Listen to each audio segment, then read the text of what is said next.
अच्छे खासे पर्देदार घरानों की औरतें जब शादी के अंदर जारी होती हैं तो गोया के जैसे पर्दा उनके ऊपर हराम हो गया आज के दिन।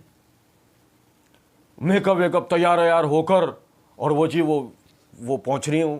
अबे तेरी तो हो गई, नहीं समझे? तू क्यों तैयार होकर आई है?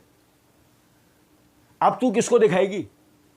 चल पहले तो ये था, तेरी अम्मा ये कहती थी रिश्ते नहीं आ रहे हैं, तो तुझे मॉडल बना के हॉल में फिराएगी वो कि तेरे रिश्ते आए। अब तो तेरी हो गई, अब तू किसके लिए भाई? अब तो इस्लाम ने तुझे तो अपने शोहर के लिए हुक्म दिया था कि तू उसके लिए तैयार हो, उसके लिए तो तू भंगन मनी फेरती रहती है। आज तू तैयार होकर आइए।